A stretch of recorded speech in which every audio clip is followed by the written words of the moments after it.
शरद पवार यांच्या बारामती लोकसभा मतदारसंघात पवार कुटुंबातच ननंद भाऊजाई यांच्यात लढत पाहायला मिळणार आहे। त्यामुळे भावकीचा वाद सुरूच आहे। सुनेत्रा पवार या मूळ पवार नसल्याचं वक्तव्य शरद पवार यांनी केलं होतं। त्यावरून अजित पवार यांनी पलटवार केला होता। तर शरद पवार यांनी आपल्या वक्तव्याचा चुकीचा अर्थ घेतल्याचं स्पष्ट केलंय। आपण तसं बोललोच नाही असं शरद पवार यांनी म्हटलंय। मात्र आज पुन्हा अजित पवार यांनी शरद पवार यांना खोचक टोला लगावल्याचं पाहायला मिळतंय। सासूचे संपले 4 दिवस, आता सुनेचे 4 दिवस येऊ द्या असा टोला अजित पवारांनी लगावलाय। 40 वर्ष झाली तरी बाहेरचे म्हणतायत असं खोचक भाष्यही अजित पवार यांनी शरद पवारांवर केलंय।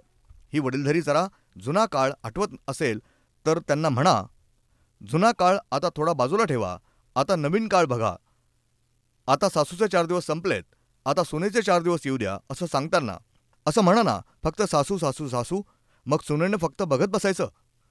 बाहेरची बाहेरची बाहेरची असं कुठं असतं का राव? असतं का? असा सवाल अजित पवारांनी शरद पवारांना केलाय। दादाचं काय नाही रे, दादा लई कामाचा माणूस आहे, पण दादाच्या खालची पिल्लावळ लई बेकार आहे। पण त्या पिल्लावळी करता मला का दोष देताय? माझ्या बायकोला का दोष देताय?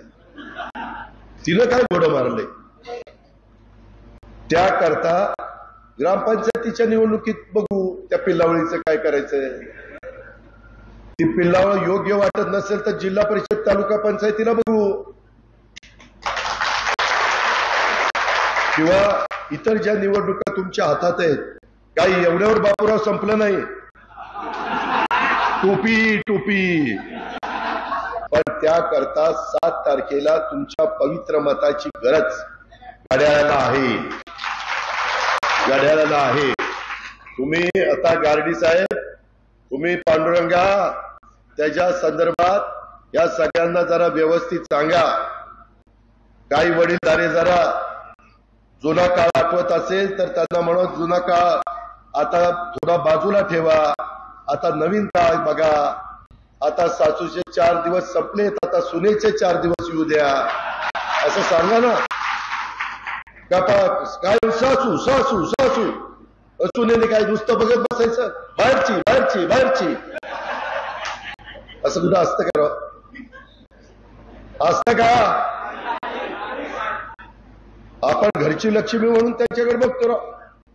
40 वर्ष झाली तरी बाहेरची, किती वर्ष झाले घरची? सांगा बहिणीनो, बघा बाबा। आता